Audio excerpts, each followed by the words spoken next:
찬송가 364장을 찬양하며 5월 8일 월요일 새벽 기도회를 하나님께 올려드립니다.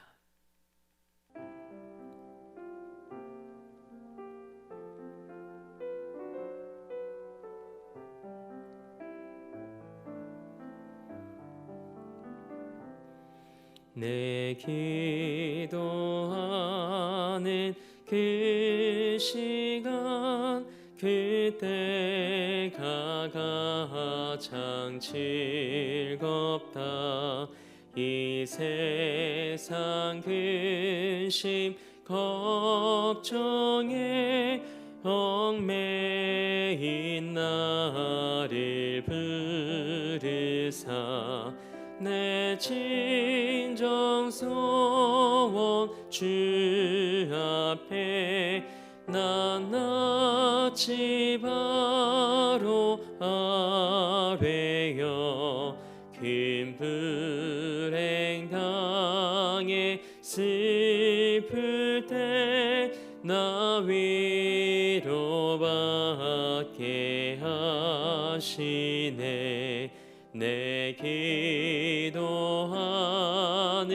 그 시간 내게는 가장 귀하다. 저 광야 같은 세상을 끝없이 방황하면서 위태한 길로 나갈 때 주께서 나를 이끌어 그 보좌 앞에 나아가 그는 예받게 하시네. 내 기도하는 그 시간 그때가 가장 즐겁다.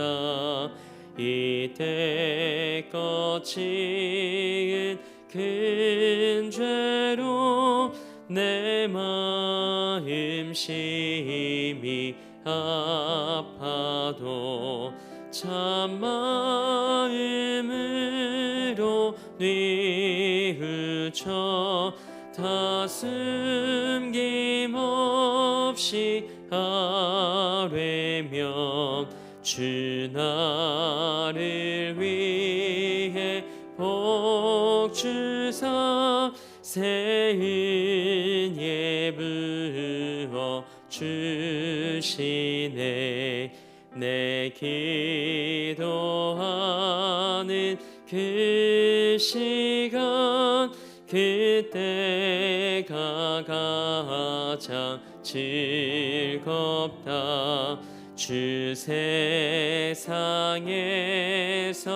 일찍이 저 요란한 곳 피하여 빈들에서나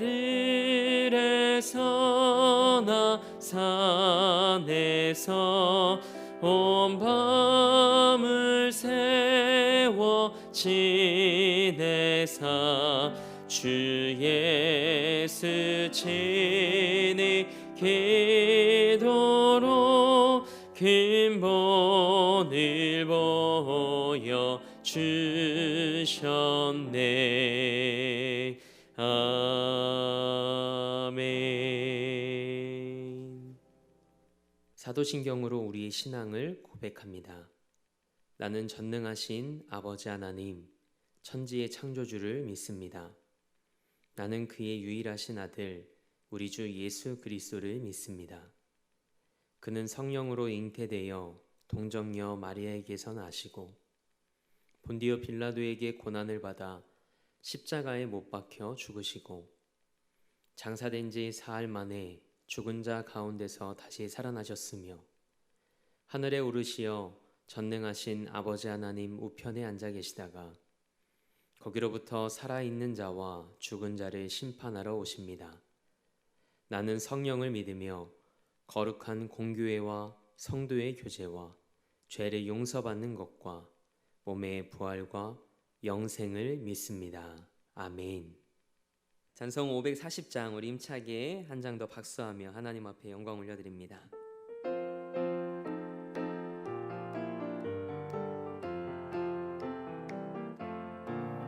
주의 음성을 내가 들으니 사랑한단 말일세. 믿는 마음으로 주께 가오니 나를 영접하소서.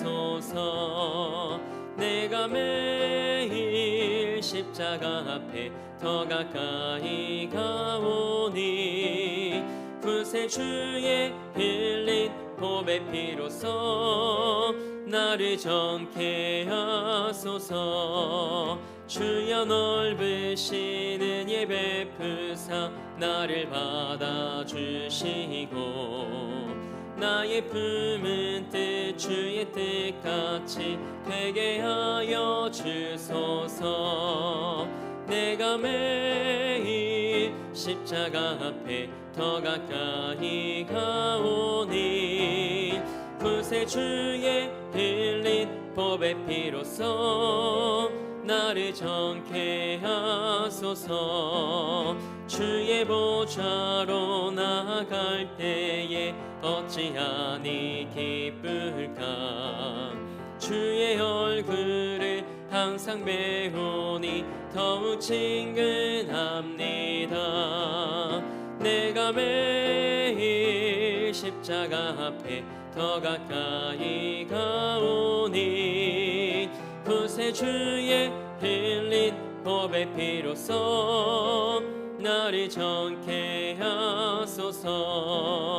우리 구주의 넓은 사랑을 증량할 자 없으며 주가 주시는 참된 기쁨도 헤아릴 수 없도다.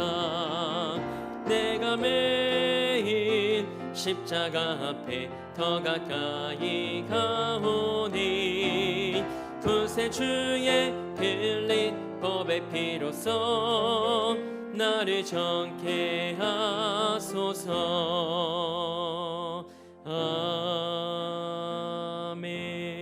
아멘. 오늘 우리에게 주신 하나님의 말씀은 이사야서 37장 1절에서 4절 말씀입니다. 하나님의 말씀을 받겠습니다 고백한 후에 저와 여러분 한 목소리로 합독하겠습니다. 하나님의 말씀을 받겠습니다.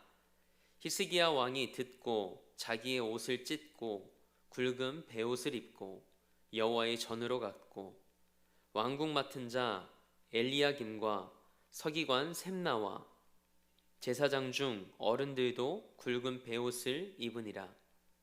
왕이 그들을 아모스의 아들 선지자 이사야에게로 보내매 그들이 이사야에게 이르되 히스기야의 말씀에 오늘은 환난과 책벌과 능욕의 날이라. 아이를 낳으려 하나 해산할 힘이 없음 같도다. 당신의 하나님 여호와께서 랍사게의 말을 들으셨을 것이라. 그가 그의 상전 아스로 왕의 보냄을 받고 살아계시는 하나님을 회방하였은즉 당신의 하나님 여호와께서 혹시 그 말로 말미암아 견책하실까 하노라. 그런즉 바라건대 당신은 이 남아있는 자를 위하여 기도하라 하시더이다 하니라. 아멘. 하나님의 말씀으로 새로운 하루를 여는 사랑하는 성도님들의 삶이 기도하는 즐거움을 누리는 삶이 되길 주님의 이름으로 축복합니다. 오늘은 기도의 능력을 아는 사람이라는 제목으로 하나님의 말씀 함께 나누고자 합니다. 우리가 기도하는 이유는 다양합니다. 그러나 우리가 기도하는 이유 중 하나는 하나님을 신뢰하기 때문입니다. 그리고 또 하나의 이유는 기도의 능력을 알기 때문이죠. 이 새벽 기도하는 여러분의 삶이 기도의 능력을 경험하는 삶이 되길 주님의 이름으로 축복합니다. 이사야서 36장 말씀은 유다의 신하들이 아수르의 군대 장관을 만나고 돌아와 히스기야 왕에게 보고하는 장면으로 끝납니다. 그리고 이어지는 오늘 본문 말씀에는 이 신하들의 보고를 들은 히스기야 왕의 모습이 그려져 있습니다. 1절 상반절 말씀을 보면 히스기야 왕이 신하들을 통해 이 랍사게의 협박과 회유의 말을 듣고 자기 옷을 찢고 굵은 베옷을 입습니다. 이것은 깊은 슬픔과 절망을 표현하는 행동입니다. 히스기야가 얼마나 낙심했는지를 보여주는 말씀이죠. 신하들의 말을 듣고 히스기야 왕은 크게 낙심했습니다. 하지만 그는 절망감에 빠져 있지 않았습니다. 오히려 그의 발걸음을 여호와의 전으로 옮겨 하나님을 찾고 하나님의 뜻을 구하며 기도했습니다. 1절 말씀에서 히스기야 왕이 듣고에서 이 듣다라는 단어를 원어 성경으로 보면 듣자마자라는 뜻으로 해석할 수 있습니다. 히스기야가 아스루 왕의 메시지를 듣자마자 옷을 찢고 베옷을 입고 여호와의 전으로 갔다는 겁니다.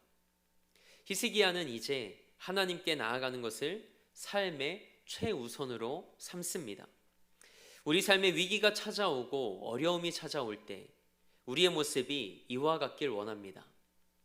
무너진 마음을 움켜잡고 하나님을 의지함으로 기도의 자리로 나아갈 수 있길 원합니다. 왜냐하면 기도할 때 길이 열리기 때문입니다. 기도할 때 하나님이 일하시기 때문이죠. 언제나 기도가 우리 삶의 최우선순위가 되어 매일의 삶에서 하나님의 살아 역사하심을 경험하는 삶이 되길 주님의 이름으로 축복합니다. 히스기야 왕은 신하들에게도 굵은 베옷을 입게 했습니다. 이것은 하나님께 은혜를 구하는 겸비한 자세입니다. 그리고 히스기야 왕은 그 신하들을 이사야 선지자에게 보냅니다. 이사야 선지자에게 도착한 신하들은 히스기야 왕의 말을 전하죠. 오늘 본문 3절 말씀을 함께 읽겠습니다. 그들이 이사야에게 이르되 히스기야의 말씀에 오늘은 환난과 책벌과 능욕의 날이라. 아이를 낳으려 하나 해산할 힘이 없음 같도다. 아멘. 히스기야 왕은 자신과 유다 백성이 맞이한 날을 환난과 책벌과 능욕의 날이라며 탄식합니다. 히스기야 왕이 이렇게 말한 데에는 이유가 있습니다. 이사야서 30장 1절에서 5절 말씀을 보면 히스기야 왕이 예전에 애굽을 의지했던 것을 알 수 있습니다. 이 일로 하나님의 진노를 산 것이죠. 히스기야와 유다는 하나님의 책벌의 결과로 이방 민족에게 능욕을 당했습니다. 아이를 낳으려 하나 해산할 힘이 없었다는 것은 그들 스스로의 힘으로는 위기를 벗어날 수 없다는 솔직한 고백입니다. 자신의 약함을 인정하고 하나님의 역사하심에 소망을 두는 모습입니다. 그래서 히스기야는 굵은 베옷을 입고 회개했습니다. 우리도 잘못된 길에 있을 때 속히 돌이키고 회개하는 것이 중요합니다. 그것이 살 길이기 때문입니다. 히스기야 왕은 선지자 이사야에게 기도를 요청합니다. 오늘 본문 4절 말씀을 함께 읽겠습니다. 당신의 하나님 여호와께서 랍사게의 말을 들으셨을 것이라. 그가 그의 상전 아수르 왕의 보냄을 받고 살아계시는 하나님을 회방하였은즉 당신의 하나님 여호와께서 혹시 그 말로 말미암아 견책하실까 하노라.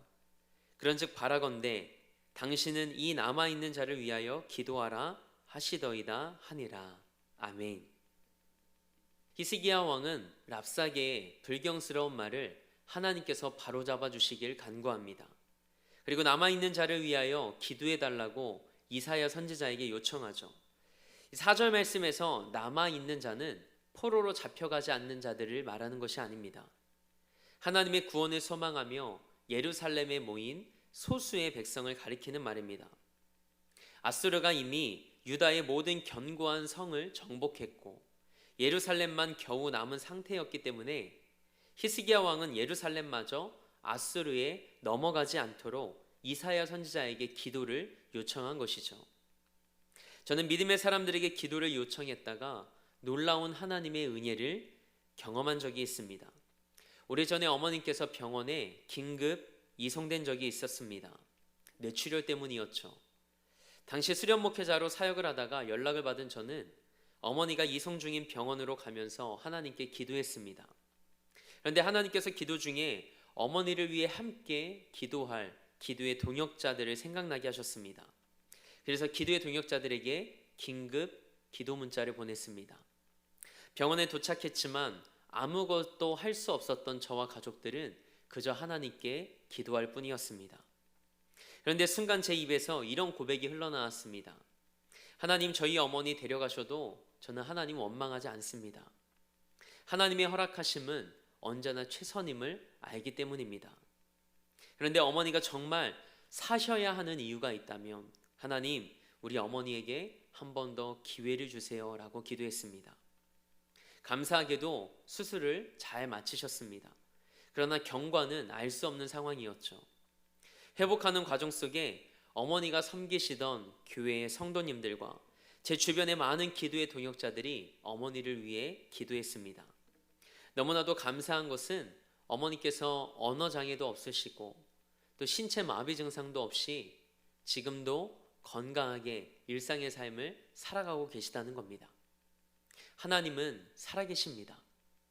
그래서 저는 기도의 능력을 알고 있습니다.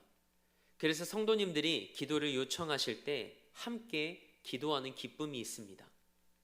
여러분의 삶에 어려움이 있다면 목회자들에게 그리고 기도의 동역자들에게 기도를 요청하시기 바랍니다. 함께 기도하며 하나님의 일하심과 기도의 능력을 경험할 수 있길 주님의 이름으로 축복합니다. 오늘 말씀에서 우리는 절망스러운 이야기를 듣자마자 주저함 없이 성전을 향해 간 히스기야 왕의 모습을 볼 수 있었습니다. 여러분과 저도 문제 앞에서 주저함 없이 하나님 앞에 무릎 꿇을 수 있는 삶이 되길 원합니다. 히스기야 왕은 적어도 아버지 아하스 왕처럼 두려워 떨지 않았습니다. 게다가 아버지 아하스 왕은 위기의 상황에서 하나님을 찾지도 않고 강대국 아수르에게 도움을 요청했습니다. 그러나 아들 히스기야 왕은 여호와의 전으로 갔습니다. 히스기야는 스스로 하나님을 찾았을 뿐만 아니라 신하들을 이사야에게로 보내 기도를 요청했습니다. 아버지 아하스와는 다른 길을 걸어갔던 히스기야의 이 모습을 보며 어버이날 부모 세대가 우리 자녀 세대를 위해 어떻게 살아야 하고 무엇을 기도해야 할지 하나님께서 많은 생각을 하게 하십니다. 무엇보다 우리 자녀 세대들이 히스기야처럼 하나님의 말씀대로 살아가는 세대가 되도록 기도하는 이 새벽이 되길 원합니다. 무슨 일을 만나더라도 언제나 기도를 삶의 최우선순위에 두고 기도로 사는 세대가 될 수 있도록 기도하는 이 새벽이 되길 원합니다. 그런 믿음의 본이 되는 부모가 되길 기도하는 이 새벽이 되길 축복합니다. 기도의 능력을 아는 사람은 기도할 수밖에 없습니다. 기도를 통해 하나님의 능력을 경험하고 살아계신 하나님을 경험하는 복된 삶이 되길 주님의 이름으로 축원합니다. 함께 기도하겠습니다. 우리 삶이 언제나 기도를 삶의 최우선순위에 두는 삶이 되길 원합니다. 하나님을 신뢰하기에 그리고 기도의 능력을 알기에 언제나 기도로 사는 삶이 되게 하옵소서. 기도를 통해 하나님의 일하심을 경험하고 기도하는 즐거움을 누리는 복된 삶이 되게 하옵소서. 오늘도 이 나라와 열방을 위해 기도합니다. 이 나라가 하나님을 경외하는 나라가 되게 하옵소서. 하나님의 복음의 능력과 영광이 온 열방을 뒤덮는 그날이 오게 하옵소서. 우리 대림교회를 위해 기도합니다. 영혼을 구원하고 삶을 변화시키는 제단으로 하나님께 쓰임받게 하옵소서. 땅끝까지 복음을 전하는 선교 사역과 다음 세대를 세워나가는 사역에 목숨 거는 교회가 되게 하옵소서. 담임 목사님 영육간에 강건케 하시고 말씀의 능력과 하늘의 은혜로 덧입혀 주옵소서. 그리고 우리 사랑하는 성도들의 삶과 가정과 일터를 지켜주시고 하나님이 주시는 믿음으로 세상을 넉넉히 이기는 삶이 되게 하옵소서. 오늘도 삶의 자리를 성전 삼아 미디어 예배로 이 하루를 시작합니다. 기도의 능력을 경험하기 원합니다. 그래서 오늘도 우리 자녀들을 위해 그리고 문제 앞에서 하나님께 먼저 무릎 꿇는 이 하루가 되게 하옵소서. 그렇게 일하실 하나님을 기대하며 우리 삶의 목적 되시고 이유 되신 우리 주 예수 그리스도의 이름으로 기도합니다. 아멘. 하늘에 계신 우리 아버지, 아버지의 이름을 거룩하게 하시며 아버지의 나라가 오게 하시며 아버지의 뜻이 하늘에서와 같이 땅에서도 이루어지게 하소서. 오늘 우리에게 일용할 양식을 주시고 우리가 우리에게 잘못한 사람을 용서하여 준 것 같이 우리 죄를 용서하여 주시고 우리를 시험에 빠지지 않게 하시고 악에서 구하소서. 나라와 권능과 영광이 영원히 아버지의 것입니다. 아멘.